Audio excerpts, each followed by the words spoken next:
Olá, queridos, Deus abençoe vocês. Vamos para mais um vídeo do Bíblia Todo Dia. Agora comentando os capítulos 4, 5 e 6 do livro de Efésios. Você lembra que no último vídeo a gente viu quem nós somos em Cristo Jesus, né? Nascemos no coração dele para sermos cooperadores do seu propósito eterno e espiritualmente estamos assentados à destra de Deus. E agora, capítulo 4, versículo 1, Paulo vai dizer assim: Rogo-vos, pois eu, Paulo, prisioneiro no Senhor, porque está preso em Roma, que andeis de modo digno da vocação que fosse chamado. Olha que coisa interessante, não basta só saber quem nós somos em Cristo Jesus, precisamos imprimir isso na vida prática.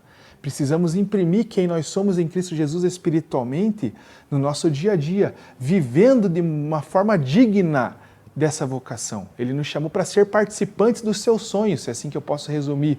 Então nós devemos andar na nossa vida na terra, viver os nossos dias, gastar o nosso tempo, nossa energia e nosso dinheiro de uma maneira que converse com esse chamamento, de uma maneira que concorde, que condiz com essa vocação de Deus para nós.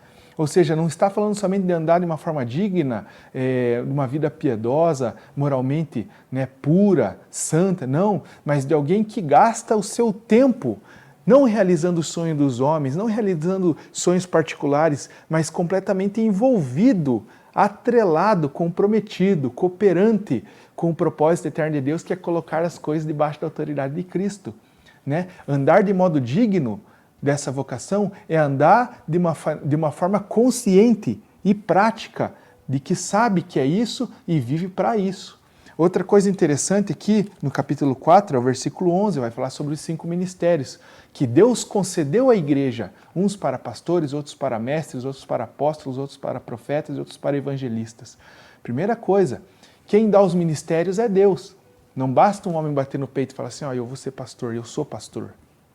Não, quem dá aos homens de Deus os ministérios à igreja é o próprio Deus. Outra observação, Deus não dá a igreja para o pastor, Deus não dá a igreja para o profeta. Não, Deus dá o profeta, o pastor, o evangelista para a igreja. A igreja ela tem um dono, um cabeça, é Jesus Cristo. Se algum dia você vê algum homem de Deus dizendo que sou eu que mando aqui, porque eu sou o pastor dessa igreja, não, esse homem ainda ele não entendeu quem comissionou ele, quem escolheu ele. Foi Deus. E quem escolheu ele para quê? Para dar à igreja. E aí o texto vai dizer para quê? Versículo 12. Com vistas ao aperfeiçoamento dos santos para o desempenho do seu serviço, para a edificação do corpo de Cristo. Por que Deus escolhe evangelista, profeta, mestre, apóstolo e pastor? Para aperfeiçoar você, para o seu serviço santo. Para aperfeiçoar você, para que você coopere com o propósito eterno de Deus de uma forma coerente, madura e bíblica, espiritualmente. Olha que coisa interessante. E o versículo 13 vai dizer até quando os ministérios vão ser úteis na igreja? Até que todos cheguemos à unidade da fé e do pleno conhecimento do Filho de Deus. Ou seja, enquanto nós não tivermos a mesma fé e o mesmo conhecimento de Filho de Deus e sermos perfeitos filhos maduros, haverá necessidade dos 5 ministérios. Então, ou seja, até a vinda de Cristo, os ministérios serão importantes, são o canal de edificação e maturidade, para promover maturidade na igreja, o canal que Deus usa são os 5 ministérios. Outra coisa interessante no livro de Efésios capítulo 5, que dele vai começar falando ali sobre uma vida santa, e sobre uma vida cheia do Espírito Santo. Versículo 18 do capítulo 5. Não vos embriagueis com vinho, no qual há dissolução, mas enchei-vos do Espírito Santo. Ele está falando para uma igreja, está falando no plural, sobre se encher coletivamente. Encher do Espírito Santo é um papel seu. Se encher do Espírito Santo é um papel seu, um papel pessoal. Não fique esperando que Deus vai te encher do Espírito Santo sozinho. Eu não sou cheio do Espírito Santo porque Deus não me encheu. Não, aqui está muito claro, enchei-vos.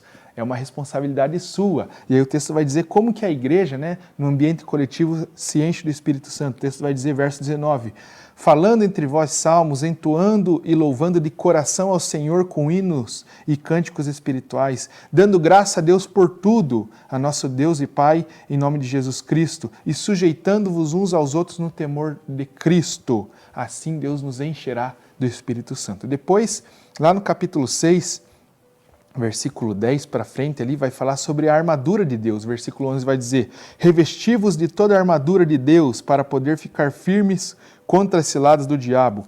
E aí o versículo 13 para frente vai falar de uma maneira prática como que é se revestir da armadura de Deus para resistir o diabo. O texto vai dizer, versículo 14, cingindo-vos com a verdade, né? Colocando, cingir é colocar como um cinto a verdade. Depois ele vai dizer ali, se vestir da couraça da justiça, como se fosse o colete da justiça. Aí vai dizer no versículo 15 ali, calçando os pés com a preparação do evangelho da paz, né? Vestindo o calçado do evangelho. 16, embraçando sempre o escudo da fé, com o qual podereis apagar todos os dardos inflamados do maligno. E tomando o capacete da salvação, né? Vestindo, cingindo o vosso entendimento com o capacete da salvação. E aí o versículo, parte B do 17, vai dizer, e tendo a espada do Espírito, que é a palavra de Deus. Né? Muitas pessoas leram esse texto, mas não interpretaram corretamente, porque elas oram se vestindo das armaduras de Deus como se fosse aqueles desenhos antigos, né? Onde o personagem ficava em pé, a armadura vinha automaticamente e começava a vestir ele nos seus braços, no seu peito, nas suas pernas. Não, não é isso que o texto está dizendo. O texto está dizendo que quando você anda, olha que verdade bíblica mais interessante, quando você anda, na verdade, você está vestido da verdade, protegido pela verdade. A verdade vai te manter em santidade, e em santidade você vai resistir ao diabo. O texto vai dizer assim, ó, quando você se veste da justiça, que é a obediência prática, a piedade, né, da palavra de Deus, obediência prática, você está como se fosse protegido por um colete espiritualmente. Ele vai dizer assim, quando você veste a palavra de Deus nos seus pés, a preparação do evangelho, né? Quando você se defende dos ataques do mal com a fé, olha que coisa interessante. Aí ele vai dizer assim, você pensar no evangelho da salvação, cingir a tua mente, guardar teus pensamentos, que o que é importante mesmo é a graça, o perdão dos pecados, a comunhão, a vida eterna com Deus.